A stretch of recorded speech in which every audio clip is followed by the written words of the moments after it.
Muy bien, muy buenas noches. Este es el estudio, la sección número 1 del libro de Daniel y hemos llamado a este estudio Daniel, el quinto reino. Vamos a estar hablando acerca del libro y en la noche de hoy vamos a estar presentando el libro a manera de introducción para que entendamos el marco histórico y geográfico del libro. En el estudio de hoy vamos a tener algunos gráficos y vamos a tener una tabla de información que yo los insto a ustedes a que localicen esta presentación y estudien esos versículos. En la noche de hoy no vamos a ir directamente sobre ellos, pero lo voy a poner para facilitarle el estudio a ustedes, para que ustedes tengan la facilidad de abrir el libro de Daniel y comprender el mensaje que Dios tiene para cada uno de nosotros. Habiendo dicho eso, entonces, quiero mencionarles que en la noche de hoy vamos a estar estudiando 4 puntos principales. Número 1, estudiaremos el reino dividido. Naturalmente comenzamos con el contexto histórico y geográfico, pero el punto número 1 es la división del reino, y más adelante vas a ver a qué me refiero, la caída de Israel y de Judá, el exilio a Babilonia y naturalmente el libro de Daniel propiamente. ¿Por qué hacemos esto? Bueno, para presentar el contexto, para que nos demos cuenta cómo el libro de Daniel, de dónde sale el libro de Daniel, de dónde procede el libro de Daniel y dónde comienza todo. Así que vamos entonces a continuar con el estudio. Comencemos a hablar sobre el reino dividido. Bueno, ¿qué significa el reino dividido? Déjame decirte esto. El reino de Israel, reino propiamente, comienza con Saúl. Saúl fue el primer reino y ahorita te voy a presentar una gráfica donde vas a ver y vas a entender con mucha facilidad a qué nos referimos. Em, pero en los tiempos del rey Roboam sucedió algo. Roboam era hijo de Salomón, Salomón hijo de David, y antes de David estuvo Saúl. Así que si vamos a hablar de los reyes, vamos a decir el primer rey fue Saúl, el segundo fue David, el tercero Salomón, el hijo de David, y el cuarto fue Roboam. Roboam, esta foto es una reconstrucción naturalmente y desafortunadamente lo pintó blanco. Yo dudo que en ese tiempo la gente era blanca, era más quemada como nosotros. Eh, pero en Primera de Reyes, el capítulo 12, nos pone las circunstancias en las cuales estaba gobernando el rey Roboam, hijo de Salomón, y dice, Primera de Reyes, capítulo 12, versículo 18, el rey Roboam envió a Adorán, que estaba sobre los tributos, pero lo apedreó todo Israel y murió. Entonces el rey Roboam se apresuró a subirse en un carro y huir a Jerusalén.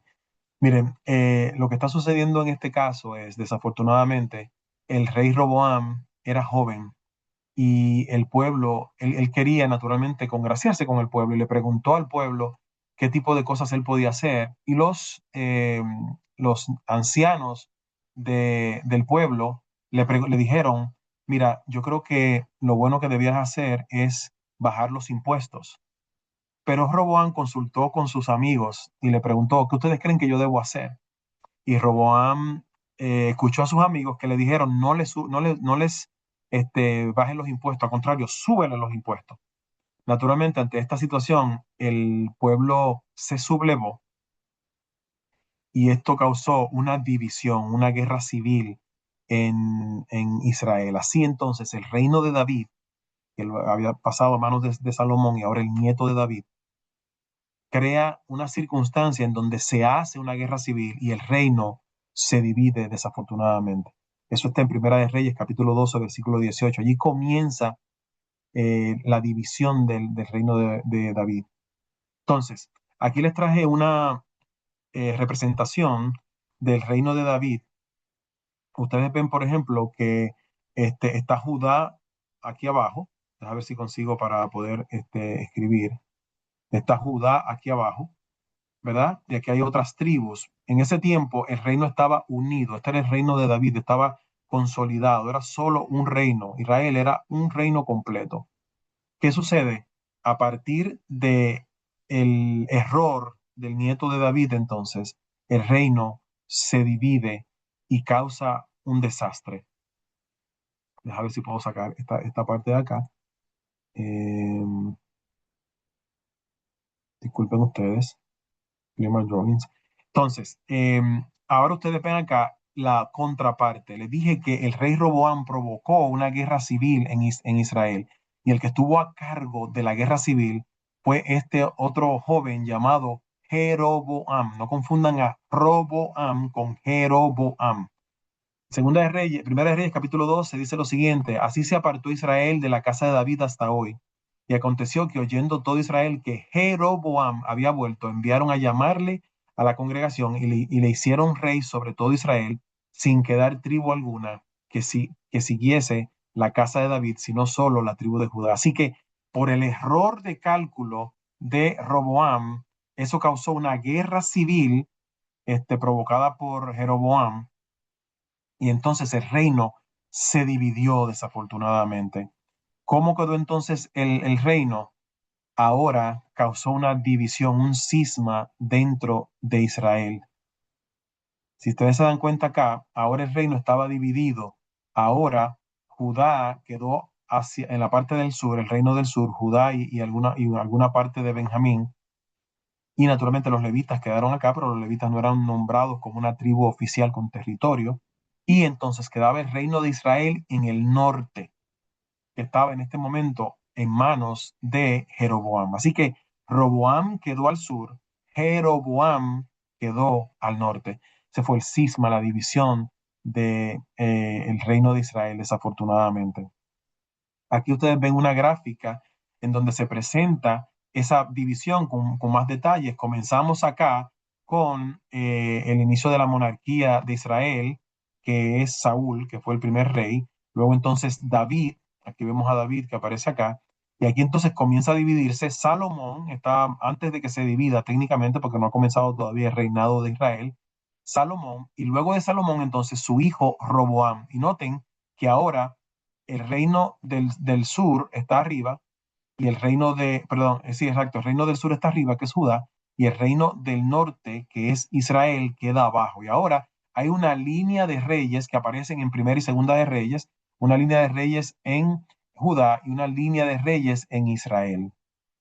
Si ustedes van a notar acá, se van a dar cuenta que entonces tanto Israel como Judá llega un momento que ese reino se termina, se acaba. Naturalmente, el reino de Judá, invadida por los asirios, termina 136 años antes de Judá. Y aquí yo tengo un poquito más de detalles para presentárselos. Bueno, aquí está Roboam, como le mencioné, y Jeroboam en el reino de Israel. Roboam en el reino de Judá, Jeroboam en el reino de Israel.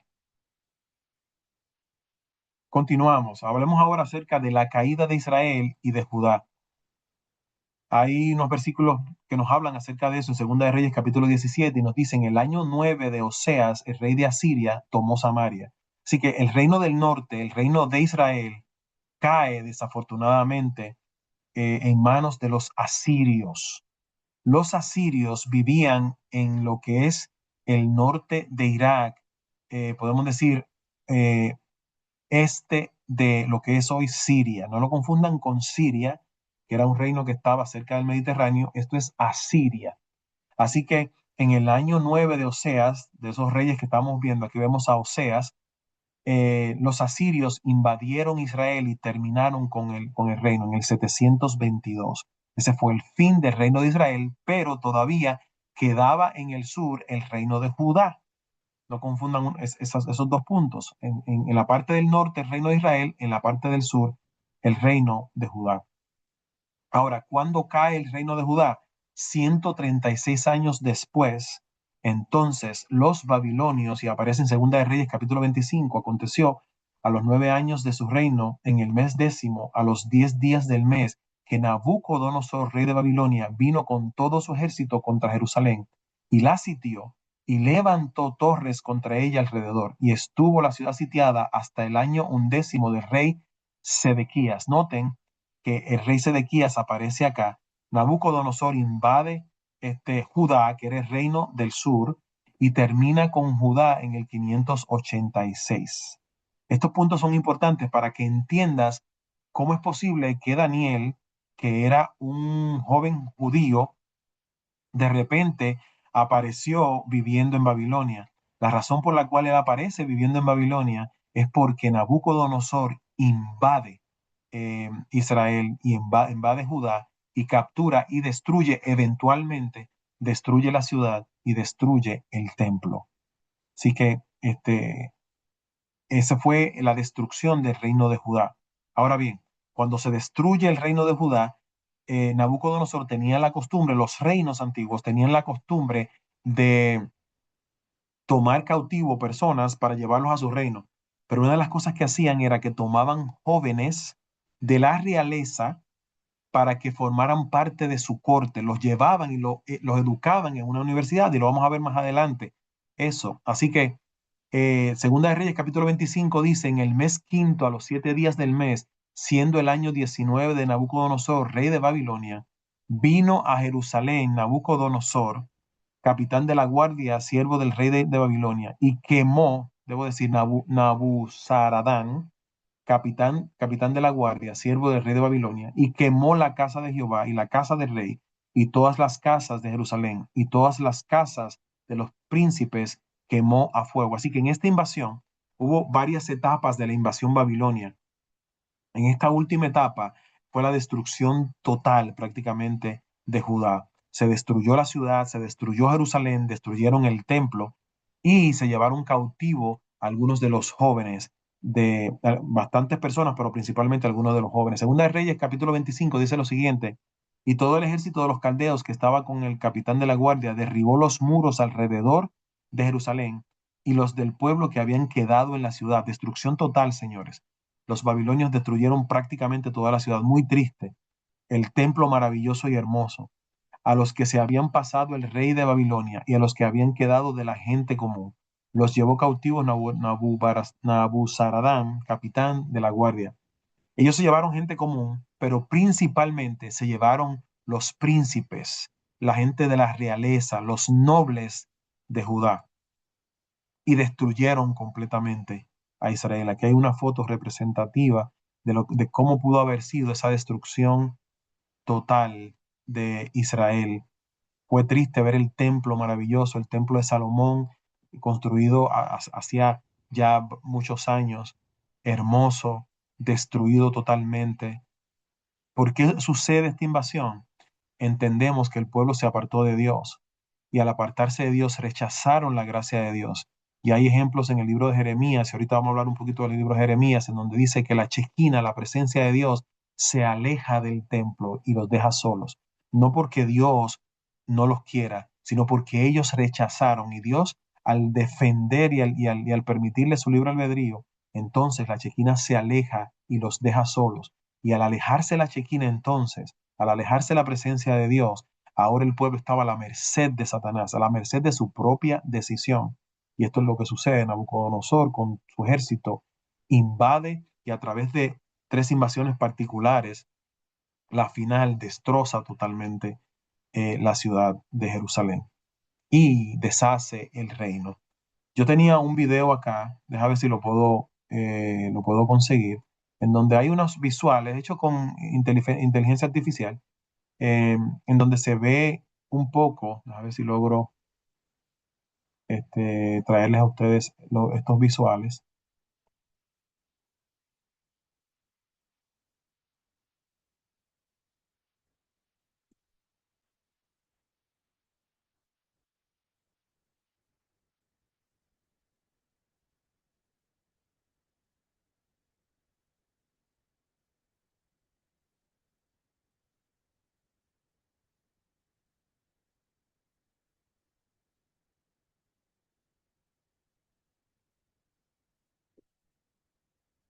Como ustedes ven acá, es una representación de Daniel, que está hablando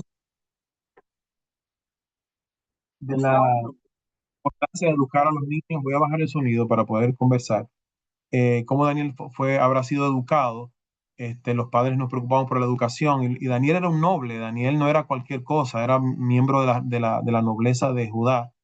Así que estaba educado por sus padres pusieron, de hecho, su nombre significa Dios traerá juicio, o el juicio de Jehová.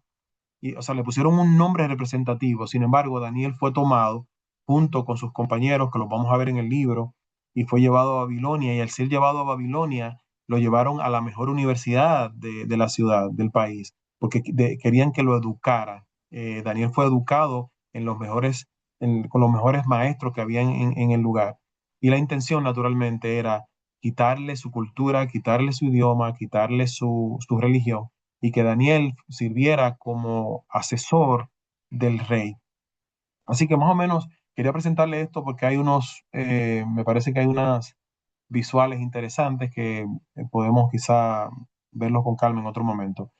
Miren esto lo preparé para que ustedes tengan una idea de cómo fluye la invasión babilonia en los tiempos de Daniel. En el 605 sucede la primera deportación. Recuerden ustedes que estamos antes de Cristo, por lo tanto los años van bajando, ¿ok? Por eso es que aparece 605, 597, es antes de Cristo. Así que en el 605 sucede la primera deportación y Daniel fue tomado en esa primera deportación. Esos detalles están en el libro de Segunda de Reyes, capítulo 24, versículo 1 y 2, 1 y 2. También aparece en el libro de Jeremías y en el libro de Ezequiel. Hice esta tabla para que tuviéramos una comparación de la información en los diferentes libros de la Biblia. En el 597, segunda deportación, hubo varias deportaciones. El rey Joaquín fue llevado a Babilonia, y aquí aparece entonces en donde aparecen los libros de la Biblia. 589, hubo una rebelión de Sedequías contra Babilonia. Sedequías fue un rey títere dejado por los babilonios, pero ellos hacen una revuelta en contra de Babilonia. Así que entonces comienza un sitio en el 588 de Jerusalén.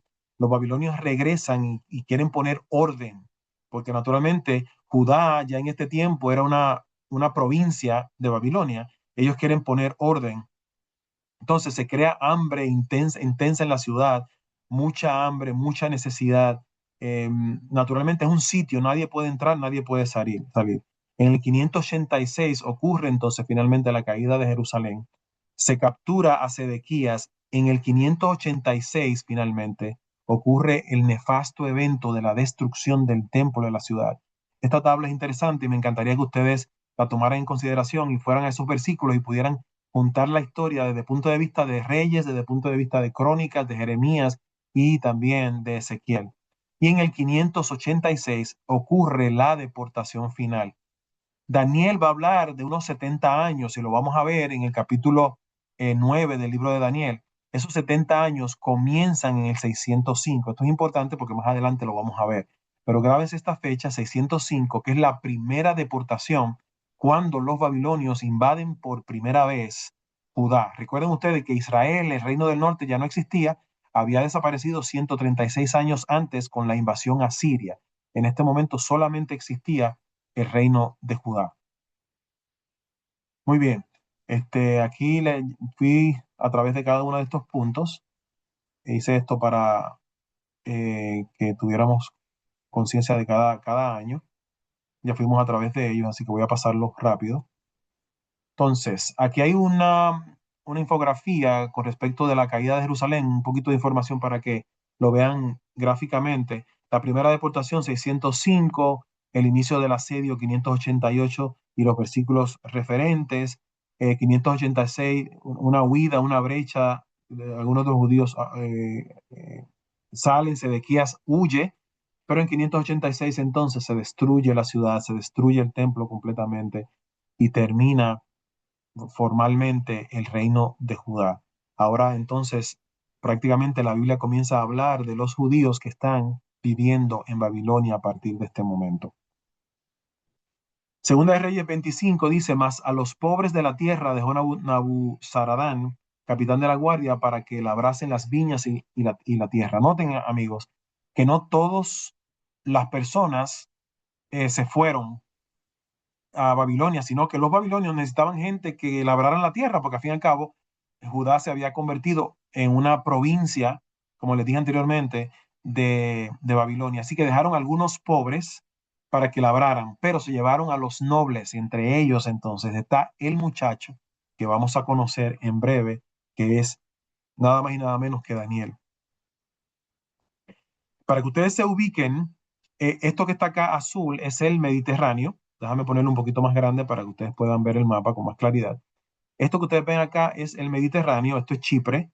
Aquí entonces en el día de hoy está Israel, el Líbano, Siria, pero en los tiempos de Daniel, este era el antiguo reino de Judá e Israel, y ahora noten que es parte del reino de Babilonia. Así que Daniel fue tomado en el 605 y esta es la ruta que probablemente siguieron, ¿verdad? Siguieron por acá por Ribá Amón, era un centro administrativo babilonio. Luego entonces por Tamor, esto es una sugerencia, naturalmente no sabemos el camino que Daniel siguió, pero pudo haber sido este. Quizás aquí se desvió hacia el norte, hacia la ciudad de Nínive, que solía ser, Nínive era la capital del imperio asirio, pero ya en este tiempo los babilonios también la habían capturado, habían tomado la capital del imperio asirio. Así que ya el territorio asirio pertenecía a Babilonia. Es probable que aquí caminaran bajando hacia Babilonia. Babilonia es lo que es hoy, o era, o estaba en lo que es hoy Irak, para que se ubiquen. Esto acá es lo que era en aquellos tiempos, es lo que es hoy Irak. Pudieron haber ido por este lado, por la ruta del Éufrates o la ruta del Tigris, como dijimos, pero el punto es que llegaron a Babilonia. Daniel llegó aquí a Babilonia. Este era el destino. Babilonia era la cuna del imperio. Babilonia era una ciudad grandiosa y hermosa. De hecho, ustedes han escuchado hablar de ella. Es una ciudad hermosa y tengo unos gráficos, se los voy a presentar dentro de poco. Hablemos ahora entonces del comienzo del libro de Daniel. Ya tienen ustedes la perspectiva histórica y geográfica. Ya saben cómo Daniel llega a Babilonia. ¿Quién es Daniel? Es un noble. Es probable que cuando Daniel llega a Babilonia, quizás tenía unos de 13 a 16, 17 años. Era un muchachito. Y sus compañeros que vinieron con él también eran jóvenes. Eran nobles, miembros de la nobleza, pero eran muchachitos. Y los babilonios vieron a estos muchachos, no le hicieron daño, se los llevaron a Babilonia para que ellos aprendieran el lenguaje de los caldeos. Los caldeos, otra manera de llamar a Babilonia. Esto básicamente era lo que pasaba en aquellos tiempos en Babilonia. Eh, Ellos tomaban a los niños y los llevaban a educarlos. Miren, esto que ven acá no es otra cosa que un resumen del libro de Daniel para que ustedes, por lo menos yo necesito ver esto para entender el contexto completo. El capítulo uno de Daniel, de capítulo 1 al capítulo 2, básicamente es la llegada y la selección de Daniel al exilio, a Babilonia, es la llegada de Daniel y de sus compañeros. Luego más adelante, del capítulo 3 al capítulo 6, están las experiencias de los amigos de Daniel, el horno de fuego, el foso de los leones, ustedes conocen y vamos a ir sobre eso a través de este estudio.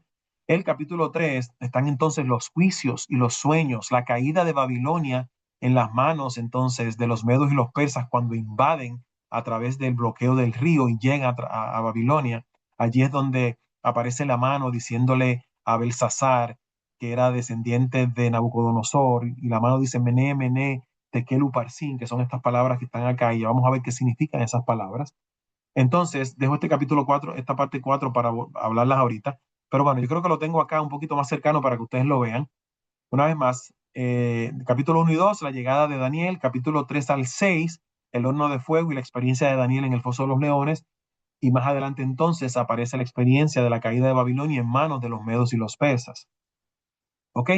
Vamos entonces a la otra parte del libro, que es cuando Daniel tiene las visiones. Aquí viene la parte profética del libro de Daniel. Recuerden que hay una parte que es narrativa, del capítulo 1 al capítulo 3, más o menos una narrativa, Daniel contando un cuento de su experiencia. Pero ahora entonces, capítulo 7, capítulo 8, capítulo 9, son las profecías donde Daniel habla de sus visiones. Desde antes, naturalmente, del capítulo 7 hay unas cuantas profecías, la estatua, la vamos a ver y lo vamos a discutir más adelante.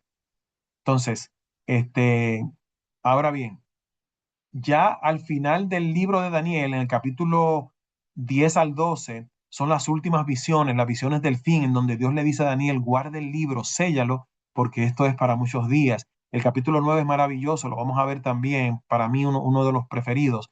Pero si yo tengo que escoger un capítulo, el capítulo 11 es interesante porque es una parte de Daniel que, de acuerdo a la interpretación de algunos eruditos, tiene que ver con los tiempos del fin. Así que vamos a hablar de eso más adelante. Ahora bien, les tengo un bono en este estudio. No sé si ustedes sabían, en las Biblias, eh, en la mayoría de las Biblias, como la Reina Valera, por ejemplo, Daniel termina en el capítulo 12. Daniel termina en el capítulo 12. Sin embargo, amigos, yo quiero que ustedes sepan que hay un capítulo 13 y 14 del libro de Daniel que no está en nuestras Biblias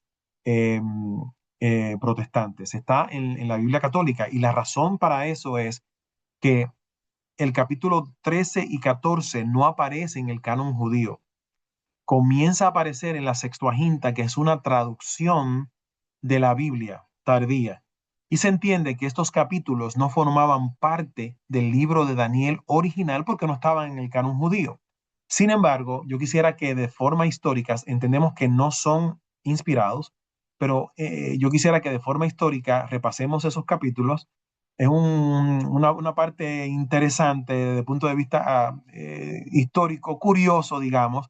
Desde mi perspectiva, cuando los leo, no encuentro algo inspirado, podemos decir, y naturalmente los eruditos hablan acerca de esta sección como deuterocanónica, fuera del canon. Esta parte habla de Susana y los ancianos, que estos ancianos que eran unos sinvergüenzas. También habla de un dragón con el cual Daniel peleó. Pero nada, yo voy a dejar eso para más adelante. Quiero mencionarlo para crearles curiosidad, para que ustedes decidan estudiar la Biblia con nosotros. Yo quiero responsablemente traerle el capítulo 13 y 14, que no está en nuestras Biblias, pero es parte de la Biblia católica y quiero que lo estudiemos un poquito someramente para que ustedes tengan esa información. Muy bien, Daniel capítulo 1 y finalmente llegamos al libro de Daniel. Daniel capítulo 1 dice lo siguiente: en el año tercero del reinado de Joacín, rey de Judá, vino Nabucodonosor, rey de Babilonia, a Jerusalén y la sitió. Así comienza el libro de Daniel. Y el Señor entregó en sus manos a Joacín, rey de Judá, y parte de los utensilios de la casa de Dios, y los trajo a tierra de Sinar, a la casa de su Dios, y colocó los utensilios en la casa del tesoro de su Dios.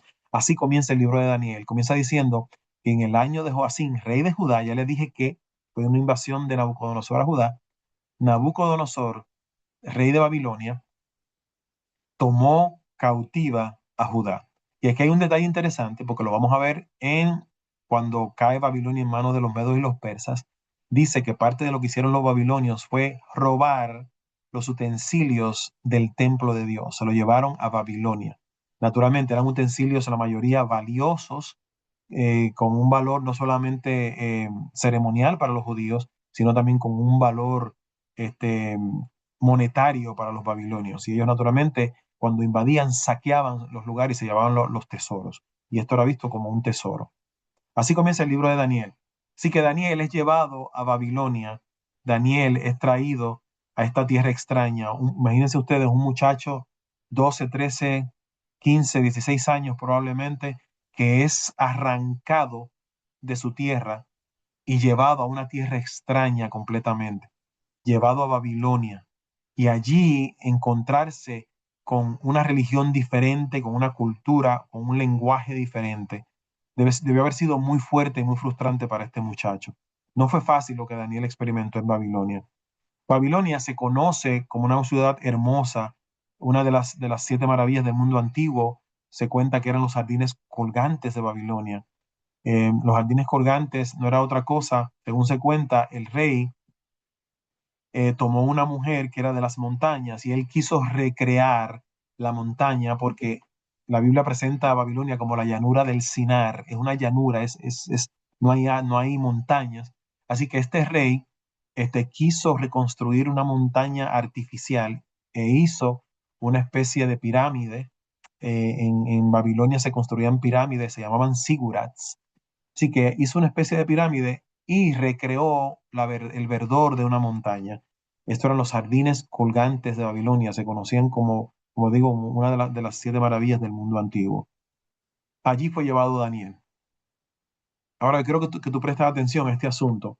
Piensa en estos muchachos que fueron llevados aquí jovencitos. Hay un detalle que a veces pasa desapercibido, que le añade dramatismo al libro de Daniel. Y es el versículo 3 y dice, y dijo el rey a Aspenaz, jefe de los eunucos. Aspenaz era el jefe de los eunucos, que trajese de los hijos de Israel, del linaje real, de los príncipes. Esto pudiera significar algo fuerte. Déjeme explicarle. Si te preguntas qué cosa es un eunuco, del diccionario de Cambridge, aquí te doy una definición. Un eunuco es un hombre castrado. Históricamente el término se refiere a varones a quienes se les extirpaban los testículos y a veces el pene. Así que un eunuco pudo haber sido una persona que haya sido castrada. Hay otra interpretación que se cree que eunucos eran simplemente personas que servían a los reyes. Pero ¿por qué castraban a los muchachos? Los castraban porque ellos no querían que estos muchachos tuvieran descendencia, porque iban a tener mucho poder en el reinado, o porque simplemente los reyes no querían compartir su harén. Ellos tenían muchas mujeres y castraban a estas personas de que iban a estar cerca del rey para que no fuera que ellos tuvieran algún tipo de relación con las mujeres que formaban parte de su harén. No se sabe históricamente, no hay manera de demostrar históricamente si Daniel era un eunuco o no. No se sabe si en este caso eunuco significa que servía simplemente al rey.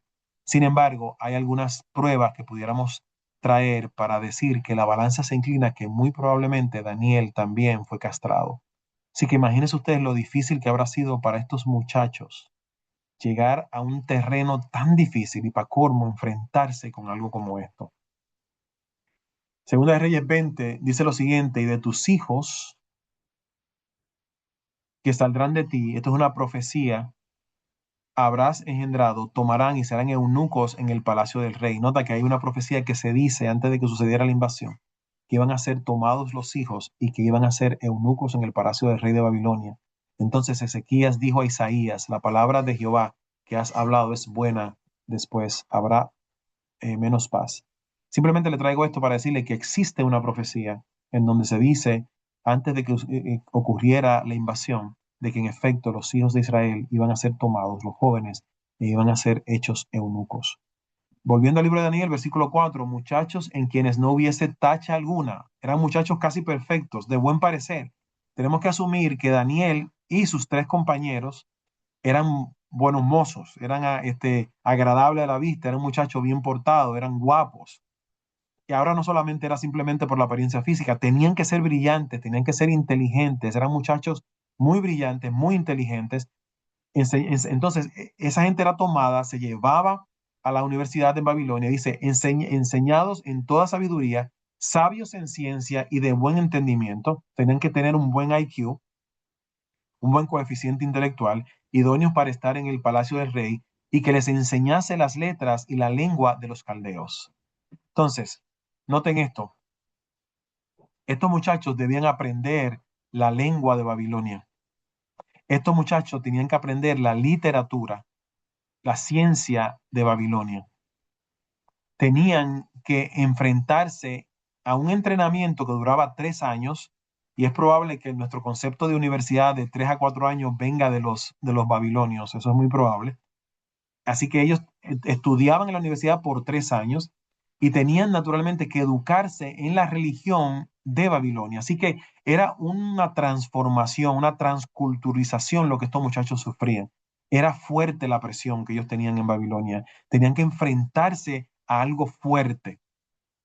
Entonces, lo primero que sucedía era, se seleccionaban estos muchachos, eran nobles judíos, como te dije, Daniel no era cualquier cosa, era miembro de la nobleza.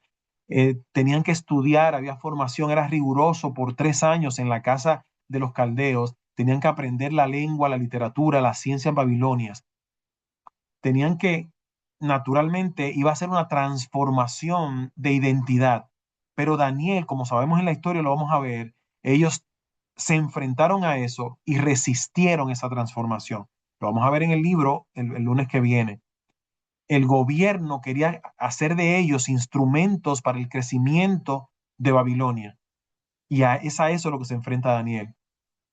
Y Daniel se destaca naturalmente por la capacidad que Dios le da y no por la capacidad que recibe de Babilonia. Daniel tiene visiones, se presenta como un visionario, como una persona que tiene sueños y tiene la capacidad de interpretar sueños. Así era la vida de Daniel en Babilonia. Y es a esto, señores, lo que nosotros queremos enfocarnos para estudiar este libro que hoy comenzamos.